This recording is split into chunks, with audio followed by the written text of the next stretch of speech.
വ്യാപക പ്രതിഷേധത്തെ തുടർന്ന് ഗുസ്തി ഫെഡറേഷനെ സസ്പെൻഡ് ചെയ്ത് കേന്ദ്ര കായിക മന്ത്രാലയം. ഗുസ്തി ഫെഡറേഷന്റെ പുതിയ ഭരണസമിതിയുടെ പ്രവർത്തനമാണ് തടഞ്ഞത്. തെരഞ്ഞെടുപ്പ് നടപടികൾ ക്രമവിരുദ്ധമായാണെന്ന് കണ്ടെത്തിയതിനെ തുടർന്നാണ് കേന്ദ്ര കായിക മന്ത്രാലയത്തിന്റെ നടപടി.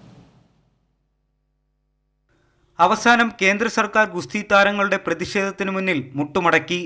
ലൈംഗിക ആരോപണ വിധേയനും BJP MPയുമായ ബ്രിജ്ഭൂഷൺ സിംഗിന്റെ അടുത്തേനിയായി സഞ്ജയ് സിംഗിന്റെ നേതൃത്വത്തിൽ നിലവിൽ വന്ന ഭരണസമിതിയെ കേന്ദ്ര കായിക മന്ത്രാലയം സസ്പെൻഡ് ചെയ്തു.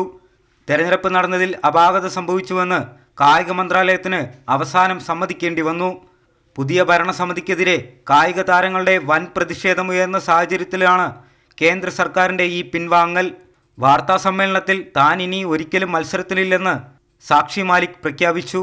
ബജ്രംഗ് പുനിയയും വീരേന്ദർ സിംഗും തങ്ങളുടെ പത്മശ്രീ മെഡലുകൾ വഴിയരികിൽ ഉപേക്ഷിക്കുന്ന സാഹചര്യം വരെ ഉണ്ടായി. കായിക മേഖലയിലെ നിരവധി പ്രമുഖർ പ്രതിഷേധിച്ച താരങ്ങൾക്ക് പിന്തുണയുമായി എത്തി. പിന്നാലെയാണ് കേന്ദ്ര സർക്കാർ പുതിയ ഭരണസമിതിയെ സസ്പെൻഡ് ചെയ്യാൻ നിർബന്ധിതരായത്. തീരുമാനത്തെ സ്വാഗതം ചെയ്ത് ഗുസ്തി താരങ്ങൾ രംഗത്തെത്തിയിട്ടുണ്ട്. തങ്ങളുടെ പരാതിയെക്കുറിച്ച് കൂടുതൽ അന്വേഷണം നടത്തണമെന്ന ആവശ്യവും വീണ്ടും ഉയർന്നു കഴിഞ്ഞു. ഗുസ്തി താരങ്ങളുടെ ആവശ്യങ്ങളും പരാതികളും കേന്ദ്ര സർക്കാർ പരിഗണിക്കുമോ എന്നാണ് ഇനി കാത്തിരുന്ന് കാണേണ്ടത്. കൈരളി ന്യൂസ്, ദില്ലി. രാജ്യസഭാ പ്രതിപക്ഷ കക്ഷി നേതാവ് മല്ലികാർജ്ജുൻ ഖാർഗെയെ വീണ്ടും ചർച്ചയ്ക്ക് വിളിച്ച ഉപരാഷ്ട്രപതി ജഗ്ദീപ് ധൻഖർ.